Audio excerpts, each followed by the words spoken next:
di ka.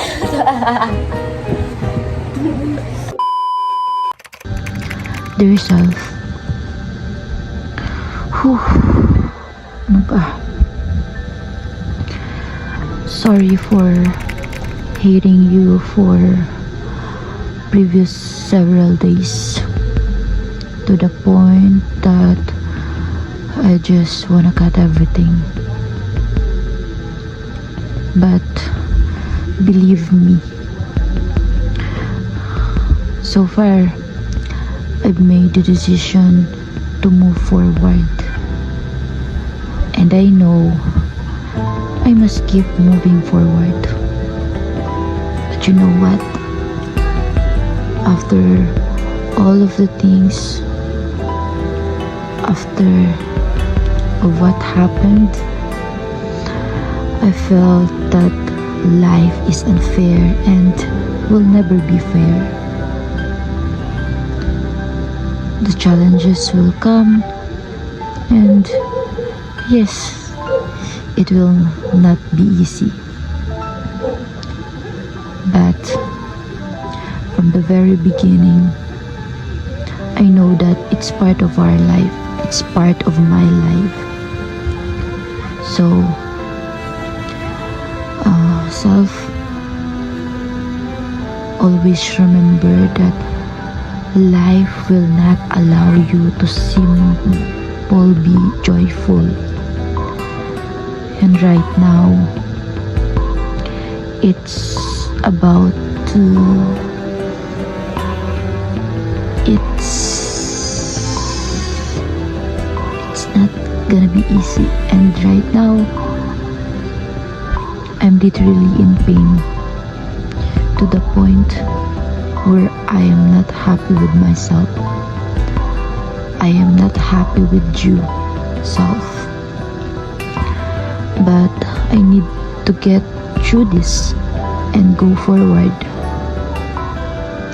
And yes, I will. I believe I will.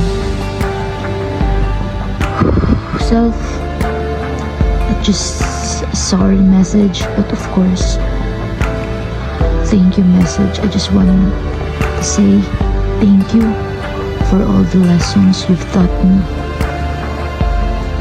Always remember that don't be too worried, and everything will be okay.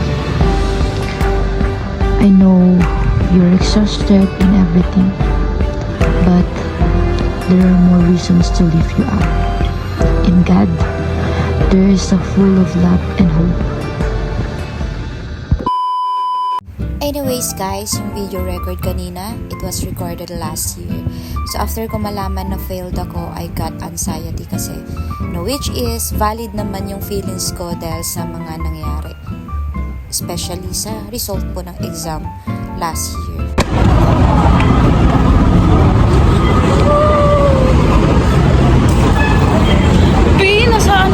Nasa LRT ako, guys. LPT na daw ako, sabi na Arlene.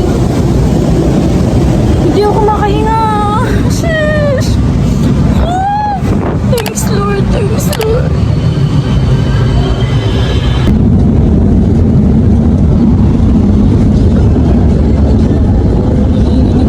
Hindi ako nakasiguro. Naiiyak. So, ayan guys, sa mga oras na yan is sobrang nanginginig ako habang nasa LRT. Kasi hindi ko pa talaga totally nakikita yung result. Pero iba yung feeling ko nung mga panahon na to.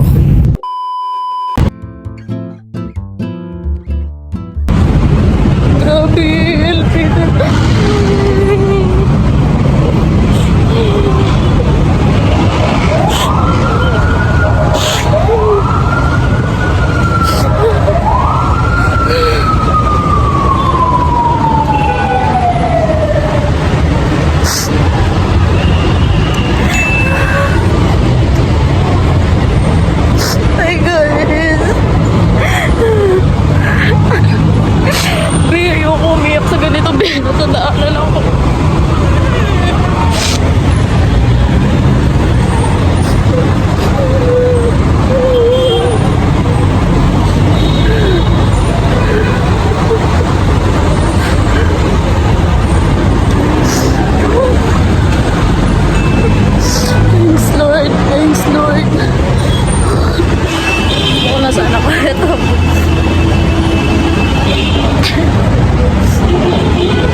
this time naman, no, nag-check kami dun sa website ng PRC para makita ko talaga kung nakapasa talaga ako.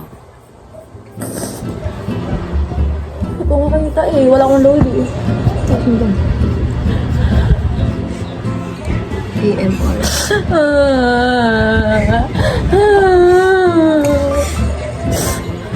So, ba? Yung bakit na?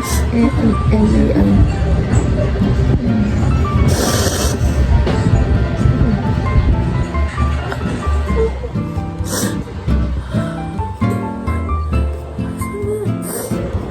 Baka na...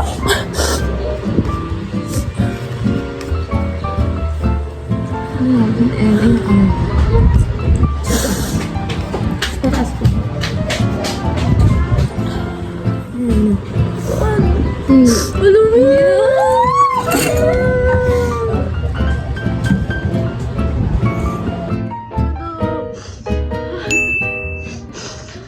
umiiyak na.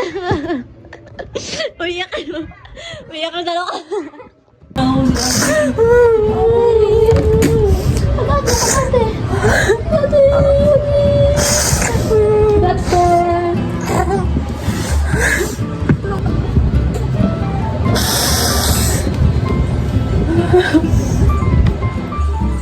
Grabe, ba't nakasama ako na?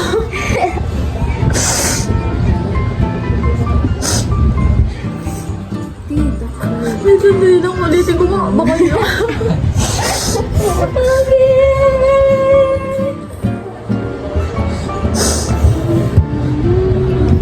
Nasaan na, be? MRT, taas ko. Ako na. 3,000 naman yun.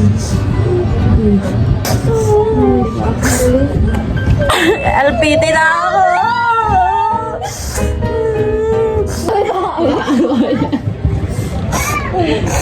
Galing, Wala na masa ako dyan.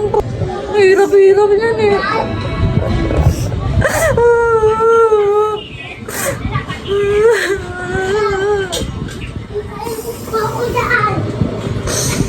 Akala ko di ako kasama eh. yung 3148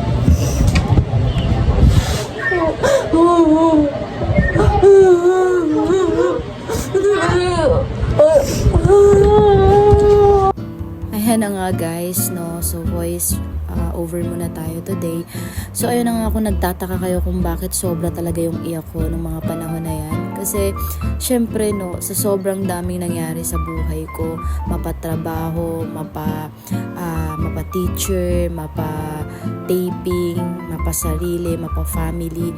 Sobrang daming nangyari na nagsabay-sabay at nagtitake ako that time ng exam na sobrang hindi ako okay.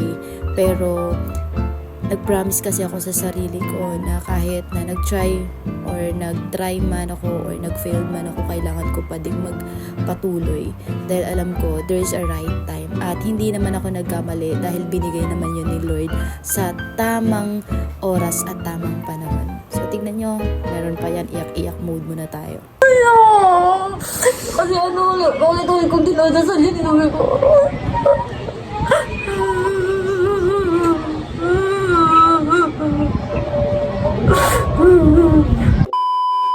Hi guys. Miyak!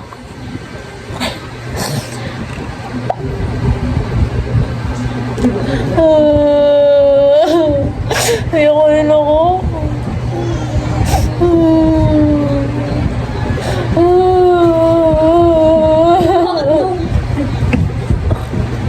Hindi, parang napaka-satisfying kasi, di ba?